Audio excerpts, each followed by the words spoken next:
I installed the GPS tracker on my own car to catch my cheating wife, but when I checked the app, I saw someone else was already tracking me. My name's Marcus, and 3 months ago I thought I had the perfect marriage. Sarah worked as a marine biologist on research vessels, gone for weeks at a time studying ocean currents. I trusted her completely.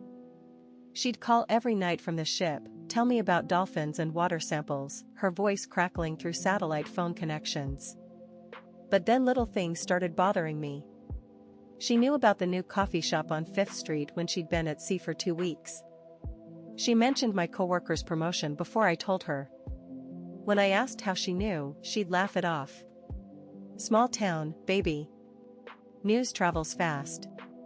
The real wake-up call came when I found a parking ticket in her purse dated from last Tuesday. She was supposed to be 300 miles offshore. My hands shook as I stared at that piece of paper. Downtown parking. While she was supposedly collecting water samples in the Pacific. That's when I bought the GPS tracker. I figured I'd catch her in lies about where she'd been when she got back from her research trips. I installed it myself in my Toyota, planning to monitor her movements. But when I opened the tracking app for the first time, my blood turned to ice. The device showed 2 users had access to my car's location. Me, and someone with the username SeaLover2019. Sarah's birth year. She was already tracking me. Had been for months. I sat in my driveway staring at my phone, my world tilting sideways. While I thought I was being the suspicious husband, she'd been watching my every move. Every trip to the grocery store. Every visit to my mom's house. Every late night at the office. The lies crashed down on me like a tsunami. There was no research vessel. No marine biology expeditions.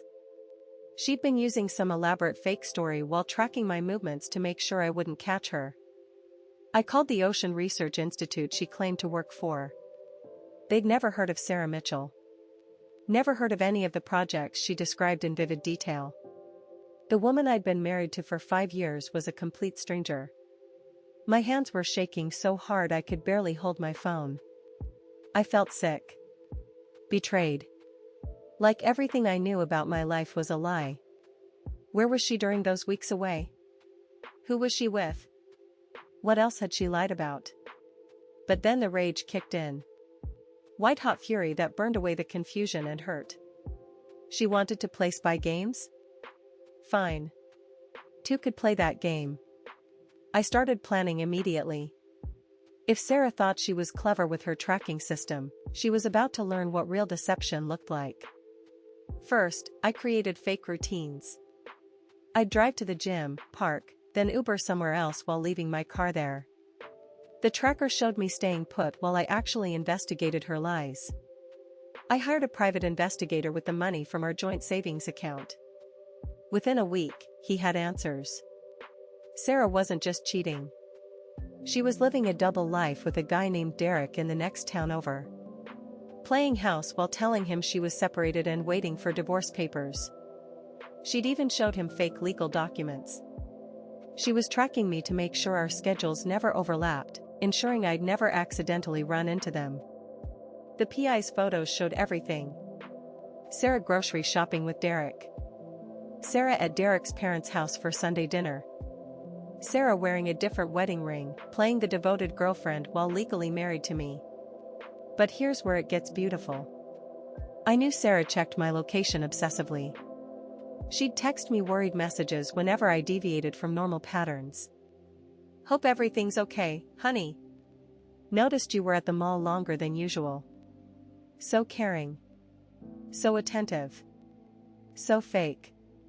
I planned her downfall using her own surveillance system against her.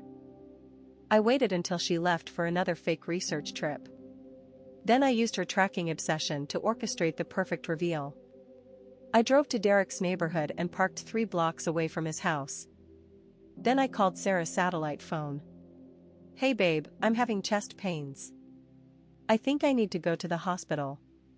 She panicked. Started asking questions. Where was I? What happened? Should she try to fly back early? I'm scared, Sarah. I'm at Memorial Hospital downtown. Except my car's GPS showed I was nowhere near downtown. I was parked right in Derek's neighborhood. I knew she'd check my location immediately after we hung up. She always did. Within 20 minutes, my phone exploded with confused texts. Marcus, your location shows you're on Maple Street, not at the hospital. Are you okay? I didn't respond. Let her panic. Let her try to figure out why her supposedly dying husband was parked in her boyfriend's neighborhood. Then I drove straight to Derek's house and knocked on the door. Derek answered, and I'll never forget his face when I introduced myself as Sarah's husband. The color drained from his skin. Behind him, I could hear Sarah's voice calling from the kitchen, asking who was at the door. Tell her it's her husband, I said loudly. The silence that followed was deafening.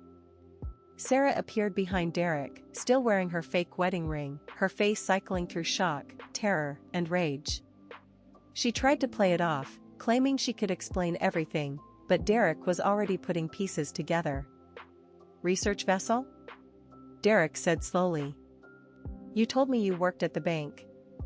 I pulled out my phone and showed Derek the tracking app. She's been monitoring my location for months to make sure we'd never meet.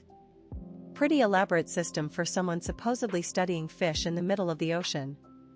Derek looked at Sarah like he'd never seen her before. You're actually married? You've been lying about everything? Sarah's whole performance crumbled. No more fake stories. No more manipulative tears. Just a woman caught red-handed in an enormous web of lies. Derek threw her out that night. I filed for divorce the next morning. The GPS tracking evidence made the proceedings swift and decisive. She got nothing. The best part? Sarah had been so focused on tracking me that she never noticed I'd been tracking her too. She was so confident in her deception that she got sloppy. The hunter became the hunted. Sometimes the person watching you thinks they're 10 steps ahead, but they don't realize you're playing a completely different game. Sarah thought she was the master manipulator, but she forgot one crucial thing: when you live a lie that complicated, eventually the truth catches up. Trust your instincts. When things don't add up, there's usually a reason. And when someone's watching you that closely, ask yourself what they're hiding. Have you experienced something like this? Tell me in the comments.